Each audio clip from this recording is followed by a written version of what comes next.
अस्सलामुअलैकुम स्टूडेंट्स, पिछले लेक्चर में हमने पढ़ा था कोवैलेंट बॉन्ड के बारे में। वही कंटिन्यूड है आज भी। तो मैंने वहाँ पे आपको लास्ट में एक पॉइंट बोला था, कोवैलेंट बॉन्ड जो होता है वो डायरेक्शनल बॉन्ड होता है। अब उसी की एक्सप्लेनेशन देनी है कि वो किस तरीके से वो डायरेक्शनल बॉन्ड होता है, वो डायरेक्शनल बॉन्ड का क्या मतलब होता है। डायरेक्शनल बॉन्ड को समझने के लिए हमें पहले एक थ्योरी की तरफ थोड़ा सा रुजू करना पड़ेगा। वो थ्योरी जो है वो आप हायर क्लास में पढ़ोगे, लेकिन यहाँ पे मैं उसका थोड़ा सा आपको डेफिनेशन बताऊंगा। उस थ्योरी का नाम है वैलेंस बॉन्ड थ्योरी।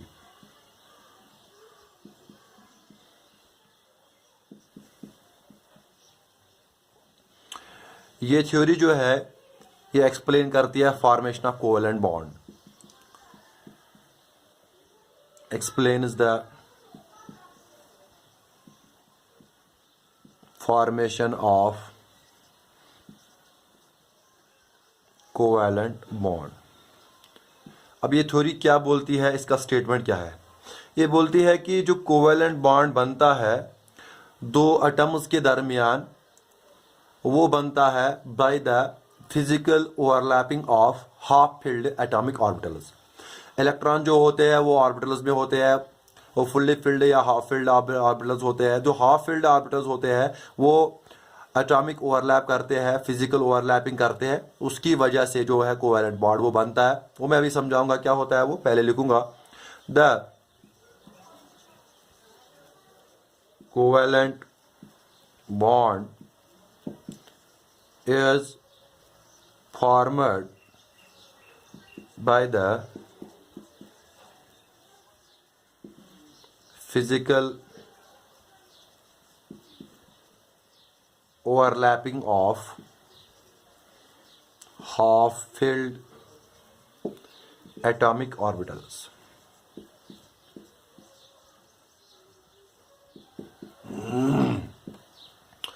अब देखो, जो हमारे पास कोवैलेंट बॉन्ड बनता है वो कोवैलेंट बॉन्ड बनता है by the physical overlapping of half filled atomic orbitals. यानी एटॉमिक ऑर्बिटल्स जो होते हैं वो आपस में ओवरलैप करते हैं, तो ओवरलैप करने से वो कोवैलेंट बॉन्ड उनके दरमियान बनता है। अब आपको समझना है कि ये ऑर्बिटल जो होती है वो किस तरह से ओवरलैप करती है, और कब ओवरलैप तो तभी होगा जब कोई ऑर्बिटल की कोई शेप होगी, ऑर्बिटल होगा कुछ, उसकी शेप होगी, तो तभी तो ओवरलैप होगा। वो अभी भी मैं समझाऊंगा, लेकिन उससे पहले ये इसका कहने का मतलब जो overlapping of half filled orbitals है, एटॉमिक ऑर्बिटल्स, कोवैलेंट बॉन्ड इससे क्यों बनता है। देखो इसका मसला मतलब क्या है। इसका मतलब ये है, जब भी दो एटम्स जो होते हैं जिनके दरमियान ये कोवैलेंट बॉन्ड बनता है, जब वो आपस में क्लोज आ जाते हैं, एक दूसरे के नज़दीक आ जाते हैं, तो उनकी कुछ ना कुछ एनर्जी होती है। तो अकॉर्डिंग टू दिस थ्योरी ये जो बोलती है उनको मिनिमम एनर्जी तब होगी, उनको मिनिमम एनर्जी जब वो एटम्स आपस में नज़दीक आते हैं, उनकी एनर्जी होती है जब वो आपस में नज़दीक आते हैं, उनकी एनर्जी एक वक्त मिनिमम हो जाती है। और वो मिनिमम एनर्जी आपको पता ही है कि जब एनर्जी मिनिमम हो जाती है तो इसका मतलब वो स्टेबल बन जाता है। तो ये दोनों आपस में जब इनकी एनर्जी मिनिमम हो जाएगी तो उसका मतलब वहां पे वो स्टेबल हो जाएंगे, तो उसी स्टेट में ही रहेंगे। तो वही तो हो गया ना कोवैलेंट बॉन्ड, वो मैं बताऊंगा। उनकी मिनिमम एनर्जी कब होती है? उनकी मिनिमम एनर्जी तब होती है जब वो एक दूसरे के नजदीक, इतना नजदीक आ जाते हैं कि इनके जो एटॉमिक ऑर्बिटल्स होते हैं, हाफ फील्ड एटॉमिक ऑर्बिटल्स जो होते हैं, जब वो एक दूसरे के साथ ओवरलैप करते हैं, जब वो हाफ फील्ड एटॉमिक ऑर्बिटल्स जो होते हैं वो एक दूसरे के साथ ओवरलैप करते हैं, तो उस वक्त उनकी एनर्जी होती है, मिनिमम एनर्जी होती है। तब जाके वो उस स्टेट में रहते हैं, वो एक दूसरे के साथ जुड़े रहते हैं, वो मिनिमम एनर्जी स्टेट होती है। तो वही जो होती है ओवरलैप इनके दरमियान होता है, उसी को बोलते हैं कोवैलेंट बॉन्ड। यानी कोवैलेंट बॉन्ड जो बनता है ये बनता है by the physical overlapping of the half field atomic orbitals. अब ये ओवरलैपिंग किस तरह से होती है और ऑर्बिटल्स की ओवरलैपिंग के बारे में आपके बताओ। लेकिन उस ऑर्बिटल ओवरलैपिंग के बारे में पहले समझने के लिए आपको पता होना चाहिए कि ऑर्बिटल जो होती है उनकी शेप किस तरह की होती है। उनकी शेप जब आपको पता होगी तब जाके आप उसके ओवरलैपिंग के बारे में बात करोगे। मैं यहाँ पे सारे की शेप्स नहीं बताऊंगा, लेकिन आपके समझाने के लिए मैं बताऊंगा। पहले जो हमारे पास एस सबशेल होती है, इसकी एक ऑर्बिटल होती है, इसकी जो शेप होती है वो होती है स्फेरिकल। स्फेरिकल, ये आप हायर क्लास में पढ़ोगे। ये होती है असल में कि इलेक्ट्रॉन फाइंड करने की प्रोबेबिलिटी, उसकी प्रोबेबिलिटी डेंसिटी जो होती है वो हर तरफ सेम होती है इस ऑर्बिटल में, तो इसकी वजह से जो उसकी शेप होती है वो होती है स्फेरिकल। तो इस वक्त आप इतना याद रखो, एस ऑर्बिटल जो होती है, एस सबशेल जो होती है, उसकी शेप होती है स्फेरिकल। स्फेरिकल मतलब हर एक रीजन में, हर एक पॉइंट सराउंडिंग में जो इस न्यूक्लियस के अराउंड में है वो सेम प्रोबेबिलिटी होती है इलेक्ट्रॉन को फाइंड करने की, तो ये होती है स्फेरिकल शेप। इसी तरह होती है पी में होती है 3 ऑर्बिटल्स। इसकी जो शेप होती है वो होती है डम्बेल। डम्बेल का मतलब होता है इसमें होते हैं 2 लोब्स। 2 लोब्स किस तरह से, ये मैं आपको बताता हूं।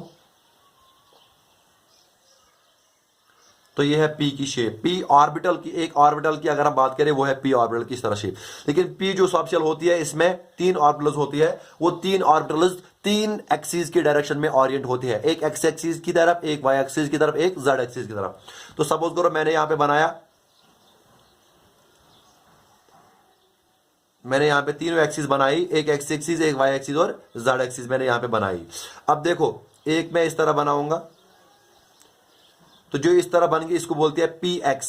पी एक्स मतलब ये एक और 3 ऑर्बिटल जो होते हैं इनको डिनोट करते हैं, एक पी एक्स, एक पी वाई, एक पी जेड। तो जो ऑर्बिटल एक्स की डायरेक्शन में आ गई, एक्स एक्सिस की डायरेक्शन में, वो हो गई पी एक्स। इसी तरह से एक और बन गई इस तरह से, ये हो गई पी वाई। अगर सपोज करें ये वाई एक्सिस है, तो अगर इस तरह से बन गई एक, तो ये जेड एक्सिस के लिए, तो ये जेड, तो ये है P x axis, P x orbital, ये है पी वाई और ये है पी जेड वाली ऑर्बिटल। और ये सारी तीनों ऑर्बिटल्स होती है, ये ओरिएंट होती है x axis, y axis, z axis direction में। तो ये 3 ऑर्बिटल्स होती है पी की, और ये तीनों ऑर्बिटल्स मिला के होती है पी सबशेल। तो पी की जो शेप होती है वो होती है डम्बेल। इसके 2 लोब्स होते हैं, एक साइड इस तरह से 2 लोब्स, ये एक लोब है, ये एक लोब है। इसी तरह से तीनों ऑर्बिटल्स की एक 2-2 लोब्स होते हैं। तो ये है पी ऑर्बिटल की शेप। इसी तरह जो सबशेल आपने डी देखा होगा, मैंने बोला है डी सबशेल जो होती है उसकी जो डी ऑर्बिटल की शेप होती है वो भी शेप होती है, वो डबल डम्बेल शेप होती है। वो पहले 4 ऑर्बिटल उनकी शेप एक तरह की होती है, लेकिन जो 5th ऑर्बिटल होती है डी में उनकी शेप अलग तरह की होती है, वो मैं यहाँ पे नहीं बताऊंगा। लेकिन जो पहले 4 होते हैं उनकी डबल डम्बेल शेप इस तरह से होती है। यह है एक डी ऑर्बिटल की शेप, आया समझ। तो इसी तरह से उनकी ओरिएंटेशन आप उधर इधर करेंगे, एक्स एक्सिस पे लगाएंगे लोब्स, या एक्स एक्सिस वाई एक्सिस के दरमियान या एक्सिस के दरमियान होंगे, तो उस वजह से इनकी 4 ओरिएंटेशंस आएंगी। एक हम उसको बोलते हैं, एक जो होते हैं d x y, d x z, d y z, ये हो गए 3। उसके साथ साथ एक होता है d x square minus y square, ये हो गए 4। और 5th ऑर्बिटल का नाम होता है डी जेड स्क्वायर। तो वो उसकी शेप होती है अलग, उसकी शेप इस तरह की होती है। ये एक जैसे पी की जो 2 लोब्स होते हैं, फिर इस तरह से उसके होता है बीच में एक स्फीयर जैसा होता है, तो वो होती है डी जेड स्क्वायर ऑर्बिटल। समझ आया। तो ये होती है, बाकी जो 4 ऑर्बिटल्स होते हैं उनकी शेप इस तरह की होती है, लेकिन डी जेड स्क्वायर की शेप इस तरह की होती है। तो ये डी की शेप। तो अब आपको ये समझ आया कि ऑर्बिटल्स की अपनी अपनी शेप होती है, अपनी अपनी ज्योमेट्री होती है। जो सबशेल हमने बनाया उनमें जो ऑर्बिटल्स होती है, वो ऑर्बिटल्स उनकी एक खास ज्योमेट्री होती है जिसमें वो अपने आप को जिसमें वो अरेंज्ड होते हैं। जैसे यहाँ पे मैंने बताया पी का एक एक्स एक्सिस की डायरेक्शन में, एक वाई एक्सिस, एक जेड एक्सिस डायरेक्शन में, है ना। अब देखो किस तरह से जो ये बॉन्ड है, क्योंकि हम पढ़ रहे थे डायरेक्शनल बॉन्ड किस तरह से ये होता है, अब हम वही पढ़ेंगे यहाँ पे। अब देखो सपोज करो मैंने यहां पे लिया ये P orbital, P x orbital, या सपोज करो मैंने लिया यहां पे एक ऐसा मॉलिक्यूल, सपोज करो फ्लोरीन मॉलिक्यूल मैंने लिया, हाँ फ्लोरीन मॉलिक्यूल।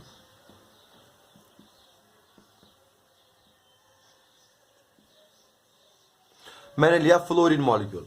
अब फ्लोरीन मॉलिक्यूल में क्या होता है, उसमें होता है 1s2, 2s2 और 2p। कितने होंगे, 5। मतलब p में 5 है, तो सपोज करो ये 2p ऑर्बिटल है सबशेल, 2p सबशेल, ये ऑर्बिटल उसके है। तो ये तो आपको पता ही है 3 ऑर्बिटल होते हैं, तो ये 5 इस तरह होंगे, एक एक एक, फिर दे दो दूसरा, इसको दूसरा, इसको दूसरा, तो इसमें एक। तो इसका मतलब एक हाफ फील्ड है। तो सपोज करो ये वाली फील्ड है और ये वाली भी फील्ड है, तो ये 2 ऑर्बिटल्स फील्ड है। अब ये है अनफील्ड, अनफील्ड नहीं हाफ फील्ड। इसी तरह से यहां से एक और फ्लोरीन मॉलिक्यूल आएगा, तो इसकी यहां पे और यहां पे ये भी फील्ड होगी, ये भी फील्ड होगी, कंप्लीटली फील्ड। और ये वाली जो ऑर्बिटल है ये है हाफ फील्ड। अब ये दो फ्लोरीन मॉलिक्यूल्स आपस में नजदीक नजदीक आएंगे, ये ऑर्बिटल और ये ऑर्बिटल आपस में ओवरलैप होंगे इस तरह से। अब ये दो मॉलिक्यूल आपस में ओवरलैप हुए तो ये एक फ्लोरीन एटम था, ये एक फ्लोरीन एटम था, ये जो दो फ्लोरीन एटम आपस में ओवरलैप हुए तो ये बन गया फ्लोरीन मॉलिक्यूल, F2 मॉलिक्यूल। समझ? तो इस तरह से ये जो आपस में इन्होंने बॉन्ड, आपस में इन्होंने एटॉमिक ऑर्बिटल्स की ओवरलैपिंग की, तो इस तरह से जो रीजन यहां पे बना इसको बोलते हैं ओवरलैप रीजन।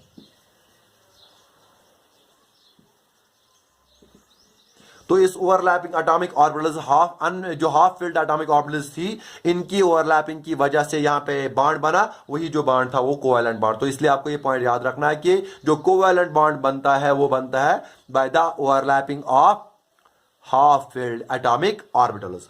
और जितना ज्यादा ये ओवरलैप होगा उतना ज्यादा स्ट्रॉन्ग बॉन्ड होगा। तो यहां पे मैं लिखूंगा the extent of overlap determines the strength of bond, determines the strength of a bond। जो भी यहां पे कोवैलेंट बॉन्ड बनता है, जितना ज्यादा उसका ओवरलैप होगा उतना स्ट्रांग बॉन्ड होगा, कम ओवरलैप होगा तो कम स्ट्रांग बॉन्ड होगा। तो ये आपको पता चला किस तरीके से ये ओवरलैपिंग करते हैं। अब मैंने ये क्यों बोला, क्योंकि मुझे बोलना था डायरेक्शनल बॉन्ड। अब देखो ये जो ऑर्बिटल्स होती है आपस में, ये जो ऑर्बिटल्स होती है ये ऑलरेडी होती है ऑरिएंट, ये ऑलरेडी होती है अरेंज, इनकी पर्टिकुलर ज्योमेट्री होती है, एक एक्स एक्सिस में, एक वाई एक्सिस और एक जेड एक्सिस की डायरेक्शन में। तो या तो मैं ये बता रहा हूं कि अगर ये अनफिल्ड है तो इन दो के दरमियान क्या होगा, ओवरलैपिंग। इसी तरह या इस सबशेल की से इसको ओवरलैपिंग होगा, या इस सबशेल से या इस ऑर्बिटल से ओवरलैपिंग होगा, या इस ऑर्बिटल से ओवरलैपिंग। यानी कहने का मतलब ये है पर्टिकुलर डायरेक्शंस है, जिन पर्टिकुलर डायरेक्शंस में ये ओवरलैप मुमकिन है, हर किसी डायरेक्शन में ओवरलैप मुमकिन नहीं है। यहां पे आपको खुद ही पता चलता है, क्योंकि जो एटॉमिक ऑर्बिटल्स होती है, एटॉमिक ऑर्बिटल्स उनकी अपनी ज्योमेट्री होती है, वो जिस तरह से वो अरेंज होते हैं। अब जब दूसरा एटम इसके नजदीक आएगा तो जिस ओरिएंटेशन में, जिस ज्योमेट्री में इसके ऑर्बिटल्स है, उसी ज्योमेट्री में ओवरलैप भी होगा।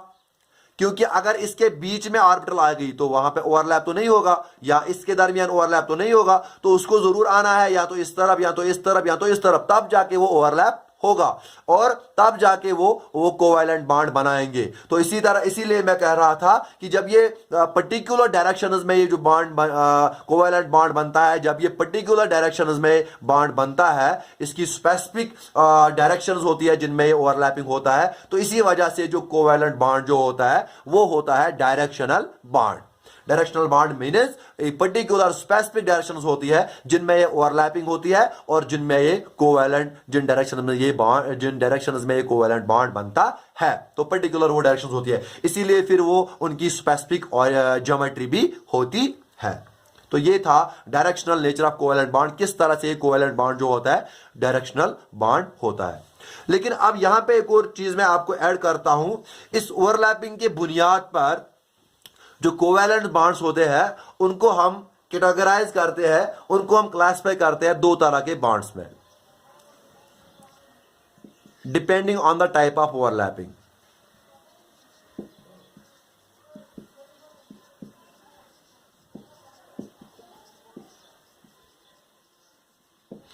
Depending on the type of overlap, जो कोवैलेंट बॉन्ड होते हैं वो दो कैटेगरीज में हम डिवाइड करते हैं, वो दो टाइप के होते हैं। सबसे पहले आप ये समझो कि ओवरलैप किस किस तरीके से होता है। देखो सपोज करो अगर ये P है, ये है यहां पे एक और P, इसी तरह से इस तरह मैं बताऊंगा,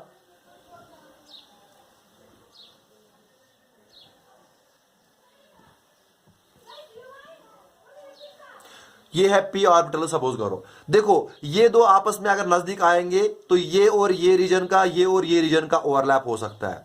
तो इसका मतलब जब ये हाँ, जो पी ऑर्बिटल है, जब ये वर्टिकल है, जब ये इस तरह से मैंने इसको लिया तो ये आपस में क्लोज आएंगे। तो क्लोज आने से जो इनमें ओवरलैप मुमकिन है, इनमें ये दो ओवरलैप होंगे, यहाँ पे ओवरलैपिंग होगा तो इस तरह से ओवरलैपिंग होगी।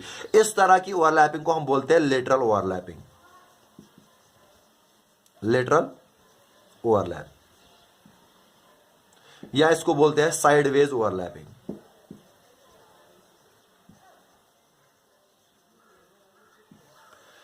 जब इस तरह का ओवरलैप होता है ये भी मुमकिन है, या इसको बोलते हैं लेटरल ओवरलैपिंग, या इसको बोलते हैं साइडवेज ओवरलैपिंग। एक तरह जब ये और ये आपस में नजदीक हो गए तो ये इस तरह का ओवरलैप होगा, नजदीक आएंगे तो इस तरह का ओवरलैप होगा। तो जो इस तरह का ओवरलैप होगा इसको बोलते हैं हेड ऑन ओवरलैप। तो जो यहां पे ऑर्बिटल्स बनते हैं, पी ऑर्बिटल्स, इनमें दो तरह की ओवरलैपिंग मुमकिन है। एक या तो लेटरल ओवरलैपिंग होगी, या तो साइड, या उसका दूसरा नाम है साइडवेज ओवरलैपिंग, या तो हेड ऑन ओवरलैपिंग होगी। साइडवेज ओवरलैपिंग या हेड ऑन ओवरलैपिंग, इसी के बुनियाद पे हम जो कोवेलेंट बॉन्ड होता है हमारे पास, ओवरलैपिंग जब अलग अलग है तो टाइप ऑफ बॉन्ड भी अलग होगा। इसी के बुनियाद पे जो हम कोवेलेंट बॉन्ड को क्लासिफाई करते हैं, कैटेगराइज करते हैं, वो दो टाइप के बॉन्ड हम उसको उनमें डिवाइड करते हैं। यहां पे मैं लिखूंगा, एक जो बॉन्ड होता है उसको बोलते हैं सिग्मा बॉन्ड, और दूसरा जो बॉन्ड होता है उसको बोलते हैं पाई बॉन्ड। सिग्मा की रिप्रेजेंट इस तरह से दिखाते हैं हम, सिग्मा बॉन्ड। पाई बॉन्ड की इस तरह दिखाते हैं तो होती है पाई बॉन्ड। समझ आया? तो ये होता है सिग्मा बॉन्ड, ये होता है पाई बॉन्ड। अब एक चीज दो, ये मैं बता रहा था कि जो ओवरलैपिंग होती है वो दो तरह की होती है, या तो वो लेटरल ओवरलैपिंग होती है या तो हेड ऑन ओवरलैपिंग होती है। तो इनके बुनियाद पे हम कोवेलेंट बॉन्ड को दो तरह के बॉन्ड्स में डिवाइड करते हैं। एक को बोलते हैं सिग्मा बॉन्ड, एक को बोलते हैं पाई बॉन्ड। जो सिग्मा बॉन्ड होता है ये होता है जब हेड ऑन ओवरलैप होता है एटॉमिक ऑर्बिटल्स के दरमियान, तो उस वाले बॉन्ड को बोलते हैं सिग्मा बॉन्ड। तो यहां पे होता है हेड ऑन ओवरलैपिंग। जब एटॉमिक ऑर्बिटल्स के दरमियान हेड ऑन ओवरलैपिंग होगा तो वहां पे जो बॉन्ड बनता है उस वाले बॉन्ड को बोलते हैं, हाँ क्या बॉन्ड बोलते हैं? Sigma bond. और ये जो सिग्मा बॉन्ड होता है यहां पे एक्सटेंट ऑफ ओवरलैपिंग ज्यादा होती है। यहां पे ओवरलैपिंग उतना ज्यादा नहीं, क्योंकि इसको ज्यादा क्लोज आने की जरूरत है, तब जाके इतना स्ट्रांग, इतना ज्यादा ओवरलैपिंग होगा। लेकिन इसको उतना ज्यादा, जितना ही ज्यादा नजदीक आएगा, जितना ही ज्यादा, तो ये तो ओवरलैपिंग बढ़ेगा। देखो अगर सपोज करो यहां तक था, अभी इतने नजदीक थे एटम्स, हाँ, अब ये नजदीक आएंगे तो ओवरलैपिंग बढ़ जाएगा। ओवरलैपिंग तो इसको इस वाले ओवरलैपिंग को होने के लिए बहुत ज्यादा नजदीक होने चाहिए। जितना ज्यादा ये नजदीक होगा उतना ज्यादा ये ओवरलैप बढ़ेगा, है ना। तो इसका मतलब ओवरलैप जितना ज्यादा होगा उतना स्ट्रांग बॉन्ड भी होगा। तो उसका मतलब ये है कि ये जो सिग्मा बॉन्ड होता है ये होता है स्ट्रांग बॉन्ड, और ये जो सिग्मा बॉन्ड होता है ये क्या होता है? Strong bond. दूसरा है पाई बॉन्ड। पाई बॉन्ड आपको अब समझ आया होगा, ये बनता है भाई लेटरल ओवरलैप, लेटरल ओवरलैपिंग। जब भी लेटरल ओवरलैपिंग और साइडवेज ओवरलैपिंग हो जाती है तब जाके क्या बनता है? Pi bond. तब जाके क्या बनता है? Pi bond. सिग्मा बॉन्ड कब बनेगा? सिग्मा बॉन्ड बनेगा जब हेड ऑन ओवरलैप होगा। पाई बॉन्ड करता है, पाई बॉन्ड बनता है जब लेटरल ओवरलैपिंग होगा या साइडवेज ओवरलैपिंग होगा। तो ये जो बॉन्ड होगा ये उतना ज्यादा स्ट्रांग नहीं होगा जितना क्या स्ट्रांग बॉन्ड होगा। तो कंपैरेटिवली ये इससे वीकर होगा, है ना। कंपैरेटिवली ये इससे वीकर बॉन्ड होगा जो ये पाई बॉन्ड होता है। अब एक और चीज मैं यहां पे आपको बताऊंगा, वो आपको मैं इधर एग्जांपल की तरीके समझ रहा हूं। ये मानो एक ऑर्बिटल है, ये मानो एक ऑर्बिटल है ना। अब इस तरह से ओवरलैप होगा तो हेड ऑन ओवरलैप हो गया सिग्मा बॉन्ड। अब इस तरह से ओवरलैप करेंगे ये बन गया लेटरल ओवरलैप। इस तरह से ओवरलैप करेंगे ये बन गया लेटरल ओवरलैप। तो इसको क्या बोलते हैं? ये बन गया पाई बॉन्ड। इस तरह से सिग्मा बॉन्ड, इस तरह से पाई बॉन्ड। अब देखो अगर ये एक मॉलिक्यूल है, ये एक एटम है, ये एक एटम है, इसी में तो ऑर्बिटल्स होंगे ना। देखो अगर ये पाई बॉन्ड बन गया, अगर ये लेटरल ओवरलैप बन गया तो अब ये रोटेट नहीं कर सकता है। देखो ये बन गया पाई बॉन्ड। अगर अब ये रोटेट कर गया, ये वाला एक एटम या ये वाला एटम रोटेट कर गया तो ये जो पाई बॉन्ड होगा ये ब्रेक होगा। लेकिन सिग्मा बॉन्ड में क्या है, अगर ये आपस में ओवरलैप भी है, ये रोटेट भी कर सकते हैं एक दूसरे, ये इस तरह से रोटेट भी कर सकता है जो मॉलिक्यूल है। तो इसका मतलब यहां पे जो पाई बॉन्ड जब बनता है वहां पे वो रोटेशन ऑफ द एटम जो होता है वो रेस्ट्रिक्ट हो जाती है, और यहां पे जो सिग्मा बॉन्ड में है वो रोटेशन रेस्ट्रिक्ट नहीं होती है। सिग्मा बॉन्ड में वो रोटेट कर सकते हैं एटम एक एक्सिस के अराउंड, जो ये एक्सिस अगर हमने ये इंटर न्यूक्लियर एक्सिस स्ट्रेट ली तो इसके अराउंड ये रोटेट कर सकता है। समझ आया? तो ये हो गया। तो ये यहां पे रेस्ट्रिक्टेड रोटेशन होगा, यहां पे रेस्ट्रिक्टेड रोटेशन नहीं होगा। तो ये है दो तरह के बॉन्ड जो हम ओवरलैपिंग के बुनियाद पे हम कोवेलेंट बॉन्ड्स को क्लासिफाई करते हैं। उसको एक को बोलते हैं सिग्मा बॉन्ड, एक को बोलते हैं पाई बॉन्ड। समझ आया? तो ये किस पे डिपेंड करता है? ये डिपेंड करता है डिफरेंट टाइप्स ऑफ ओवरलैप्स। तो ओवरलैप दो किस्म के होते हैं, एक होते हैं लेटरल ओवरलैप, एक होता है हेड ऑन ओवरलैप। जब हेड ऑन ओवरलैप होता है सिग्मा बॉन्ड, और जब लेटरल या साइडवेज ओवरलैपिंग होता है उसको क्या बोलते हैं? उसको बोलते हैं हम पाई बॉन्ड। तो ये था कोवेलेंट बॉन्ड के बारे में। एक और स्टेप है जो हमने बोला था डायरेक्शनल बॉन्ड के बारे में। तो अब आपको ये समझ आया कि डायरेक्शनल बॉन्ड क्यों होता है और पर्टिकुलर ज्योमेट्रीज क्यों होती है, और कोवेलेंट बॉन्ड को ओवरलैप के बुनियाद पर किस तरह से हम डिवाइड करते हैं। आगे जानेंगे नेक्स्ट लेक्चर में।